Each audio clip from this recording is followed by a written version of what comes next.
Pagi yang indah Tuhan. Tuhan boleh izinkan kami boleh berkumpul kembali di tempat ini untuk memuji dan memuliakan nama-Mu. Dan di pesannya Tuhan kami akan mendengarkan sebagian daripada firman-Mu. Pakai bibir hamba-Mu yang akan menyampaikan kebenaran firman-Mu Tuhan. Kebenarannya terjadi dalam kehidupan kami.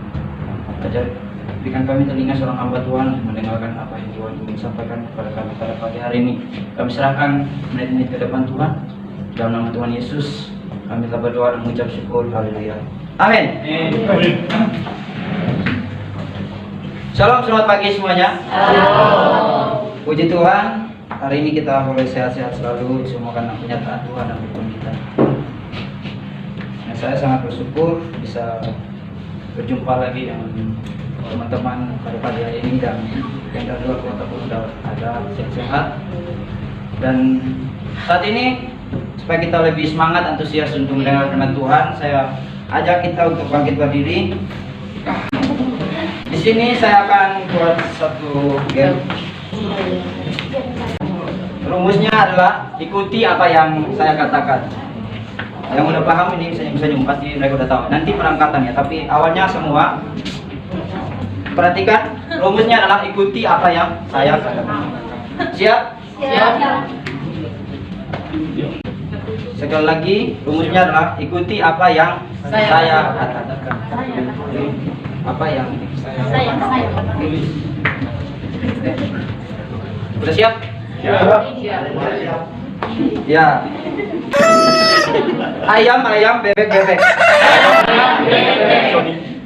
Ayam, itik-itik, ayam. Oke.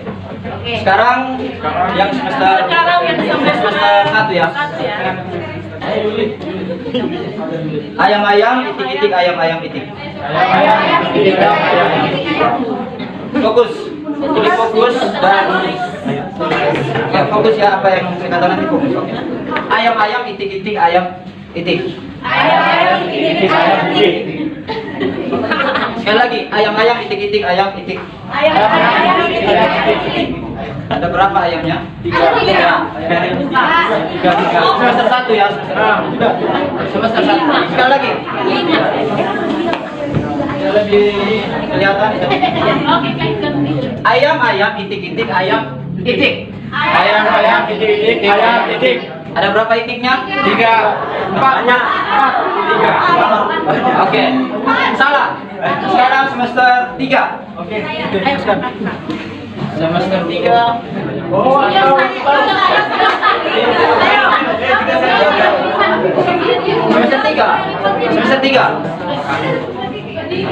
Kuda sapi, sapi kuda.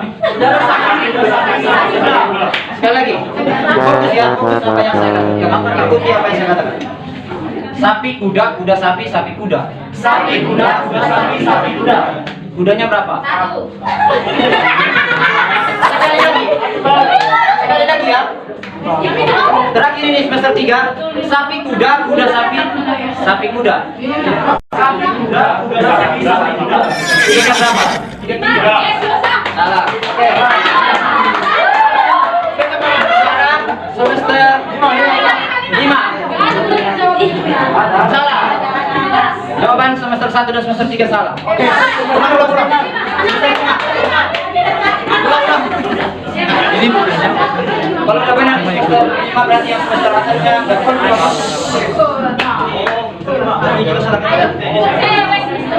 Itik, ayam, itik. Itik, ayam, itik.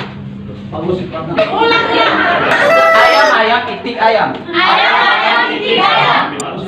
Berapakah ayamnya? Jawabannya berapa ayamnya?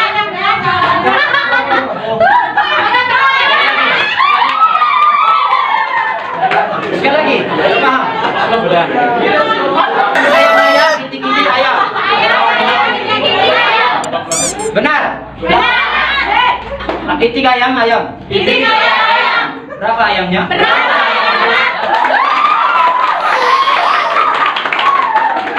Silakan duduk semuanya.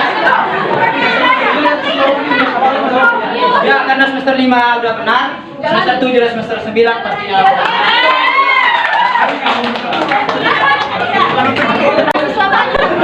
Ya, buat semester 1 dan semester 3 apa yang ikuti apa yang saya katakan. Jadi itik-itik ayam, ayam itik-itik. Berapa ayamnya? Jadi ikuti apa yang saya katakan. Berapa ayamnya? Seperti itu. Terima kasih buat partisipasinya. Pertama-tama saya terima kasih kepada Tuhan Yesus dan terima kasih juga kepada Adi Suryana yang sudah kasih tahu saya semalam untuk menyampaikan firman Tuhan. Karena berada kenyataan masih di luar kota, beliau nggak bisa hadir. Jadi pada pagi hari ini kita akan mendengarkan firman Tuhan di dalam Yesaya pasal 48 ayat yang ke-17. Yesaya pasal 48 ayat yang ke-17. Kita akan membacakan secara bersama-sama dalam hitungan ketiga. 1, 2, 3. Beginilah firman Tuhan musuh yang kudus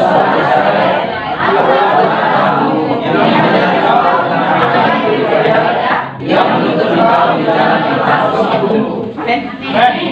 Tema kita pada pagi hari ini adalah selaras. Katakan saya selaras. Mungkin teman-teman bertanya, selaras dalam hal apa? Jadi pada pagi hari ini selaras itu yang berarti cocok.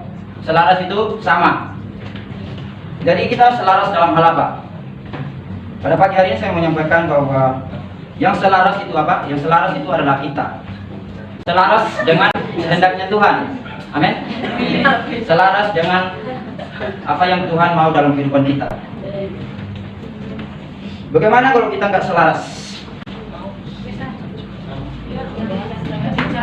Gimana kalau kita nggak sejalan dengan yang Tuhan mau? Coba saudara benar bahwa ketika kita nggak selaras dengan kehendak Tuhan, maka akan banyak yang tidak akan kita mengerti di dalam kehidupan kita ketika kita menjalani sebuah tujuan yang Tuhan berikan dalam diri kita. Di dalam Yesaya 48 ayat 17 ini adalah firman Tuhan masih hangat ya. Kami masih menyiapkan tadi malam karena kemarin sore pas dinner tiba-tiba di chat saudara yang saya menyampaikan Tuhan. Lalu saya balas, waduh, saya siap. Jadi karena saya juga bagian dari itu, jadi siap nggak siap harus siap. Jadi saudara-saudara terkasih Tuhan, dalam Yesaya pasal 48 ayat 17 ini kita ini memang harus selaras dengan Tuhan.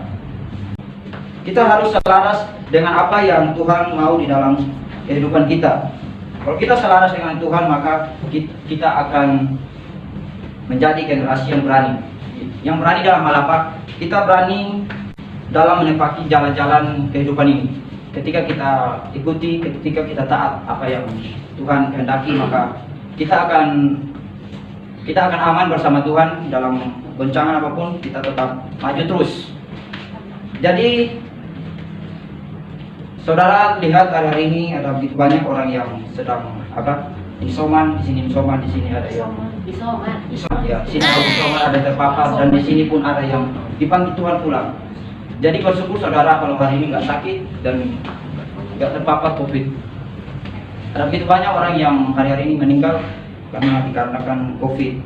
Saudara-saudara yang terkasih dalam Tuhan, keselarasan itu adalah sikap aktif yang ketika kita meresponi Tuhan dengan membawa seluruh hidup kita dan hati kita untuk satu di dalam Tuhan. Sekali lagi bahwa keselarasan itu adalah sikap aktif kita dalam meresponi Tuhan yang membawa seluruh hidup kita dan hati kita satu di dalam Tuhan.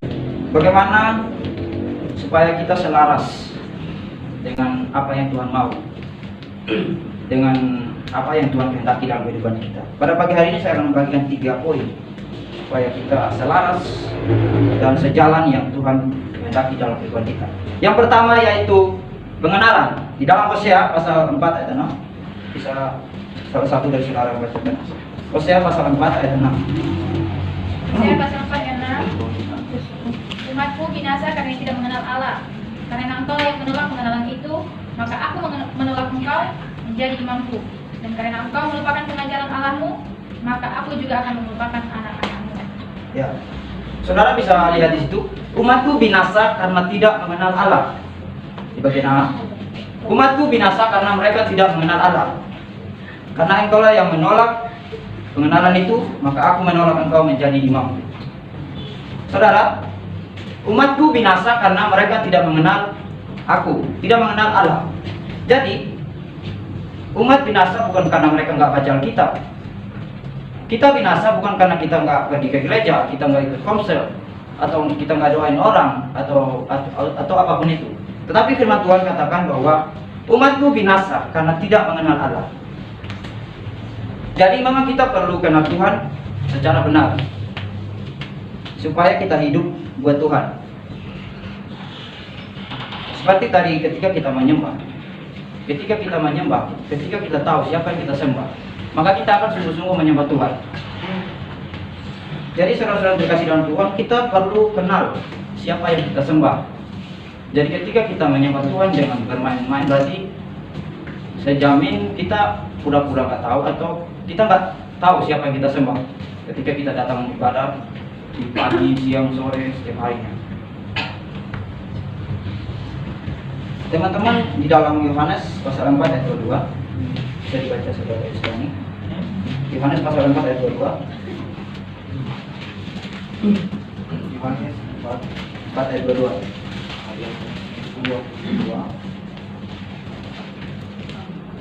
Kamu menyembah apa yang tidak kamu kenal, kami menyembah apa yang kami kenal, sebab keselamatan datang dari bangsa Yahudi. Ya, saya mengambil dari translate di Passion Translation PPT, yaitu dikatakan seperti ini: bangsamu tidak mengenal Dia yang kalian sembah, namun kami orang Yahudi menyembah karena pengalaman kami. Jadi ini saya ambil dari translate Passion Translation. Dikatakan bahwa mereka mengenal Allah itu karena pengalaman mereka bersama Tuhan. Jadi penyembah-penyembah yang benar akhir dari pengenalan yang benar juga. Orang-orang yang menyembah Tuhan itu adalah akhir dari pengenalan mereka akan Tuhan. Jadi mereka nggak sembah Tuhan sembarangan. Jadi mereka mengalami pengalaman bersama Tuhan, sehingga ketika mereka menyembah, mereka tahu siapa yang mereka sembah.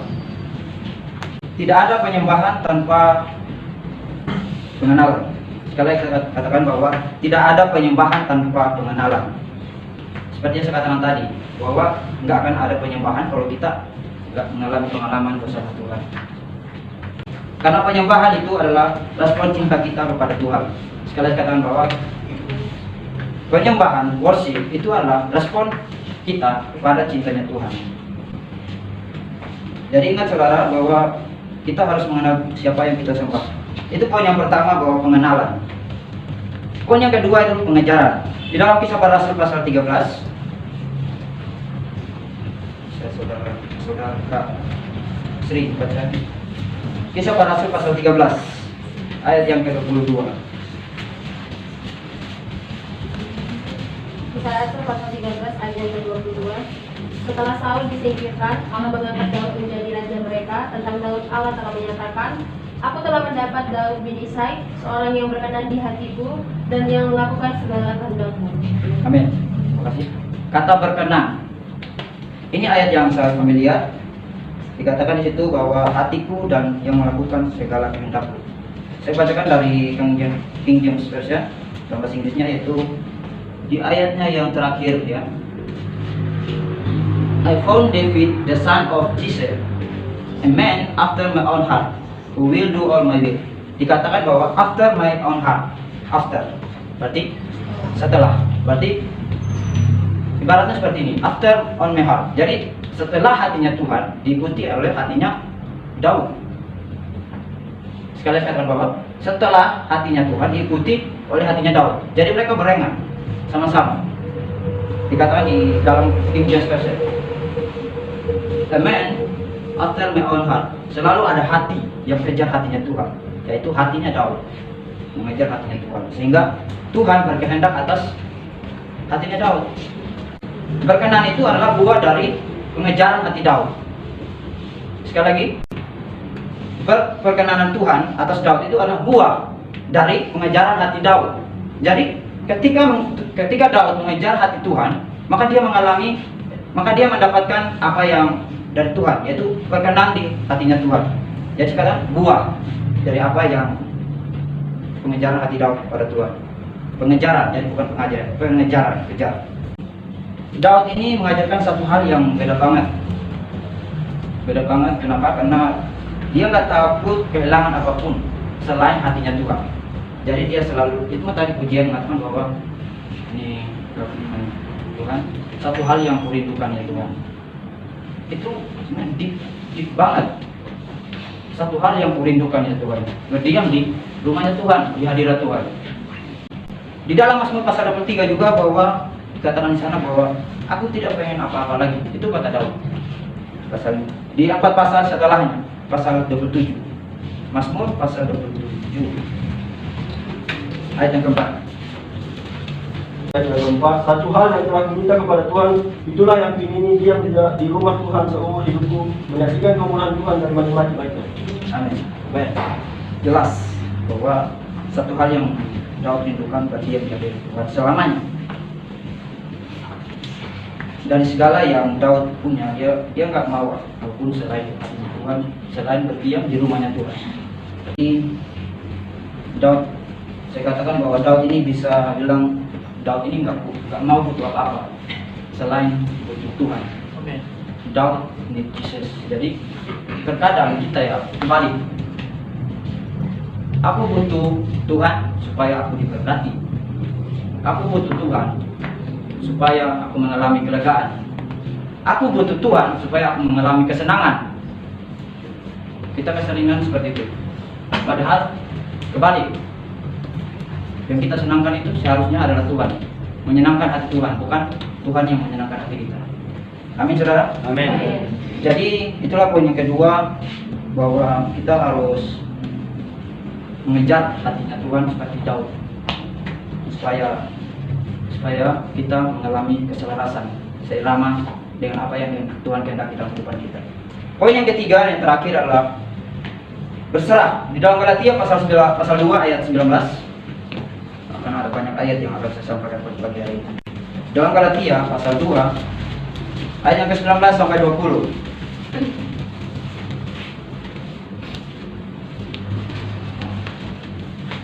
Kita saudari Muti baca pasal 2 ayat 19 sampai 20. Tetapi aku tidak melihat seorang pun dari rasul-rasul yang Sebab aku telah mati oleh hukum Taurat untuk hukum Taurat, supaya aku hidup untuk Allah. Aku telah disalibkan dengan Kristus. Ayat yang ke-20.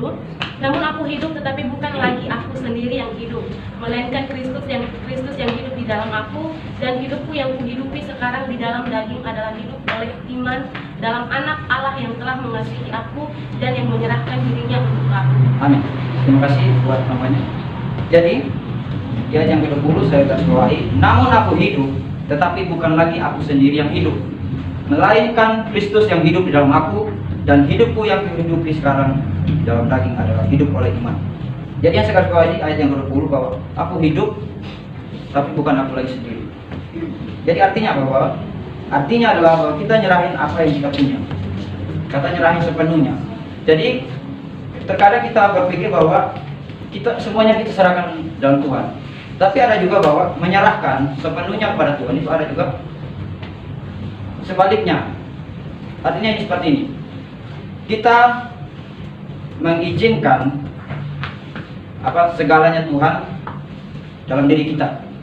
Jadi kata berserah itu kita berserah segalanya untuk Tuhan, dan kita juga izinkan hati kita untuk segalanya Tuhan. Paham ya? Paham sekali.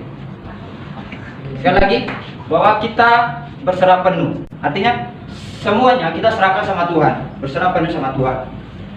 Dan ada juga sebaliknya, kita izinkan supaya segalanya dari Tuhan. Masih bingung? Masih paham. Sekali lagi ya. Kasih paham. Ya. Berserah penuh itu kita berserah penuh sama Tuhan. Dan bukan hanya sekadar rela untuk menyerahkan segalanya, tapi kita ada juga kerelaan supaya diisi sepenuhnya dengan segalanya Tuhan.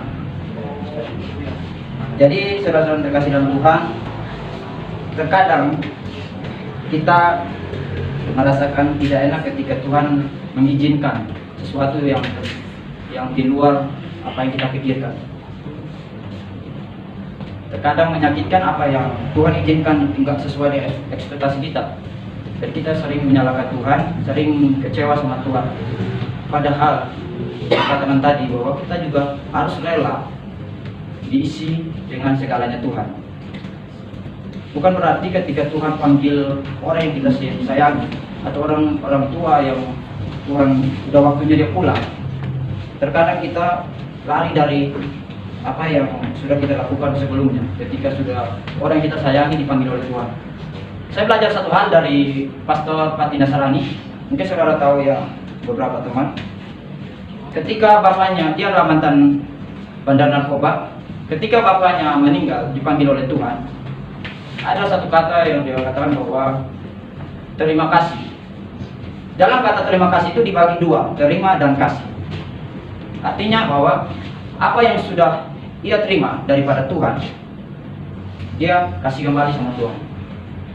Ketika orang tuanya dipanggil, itu adalah pemberian Tuhan, milik Tuhan, dan kita seharusnya memberikan kembali atau kasih kembali sama Tuhan. Jadi ketika kita lahir di dunia, kita nggak bisa memilih kita harus lahir dari keluarga orang kaya. Kita nggak bisa memilih kita harus lahir dari keluarganya Messi, Ronaldo. Kita nggak bisa. Yang kita bisa lakukan adalah apapun keadaan keluarga kita, orang-orang yang kita sayang pada saat ini, yang kita bisa lakukan yaitu mengasihi mereka. Cukup di situ, mengasihi mereka. Jadi bersyukur saudara kalau hari ini masih orang tuanya masih lengkap. Bersyukur banget. Kalian bisa mengasihi mereka dengan sepenuh hati teman-teman. Amin.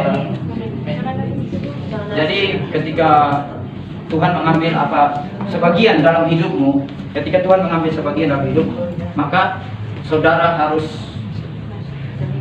terima dan kasih. Seperti yang saya katakan tadi bahwa terima apa yang sudah kita terima daripada Tuhan, kita kasih. Amin. Amin. Dari ketiga poin ini, biarlah kita bisa menjadi selaras dengan apa yang Tuhan kehendaki, yaitu yang pertama pengenalan akan Tuhan.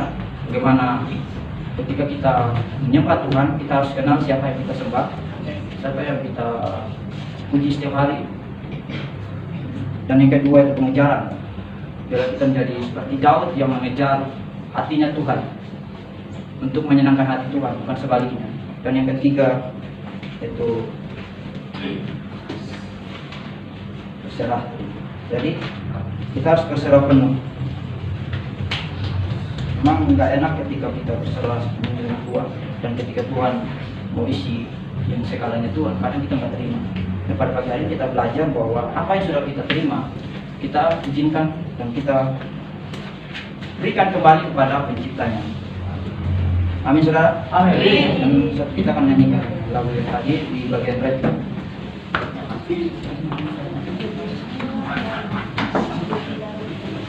Lebih dalam lagi.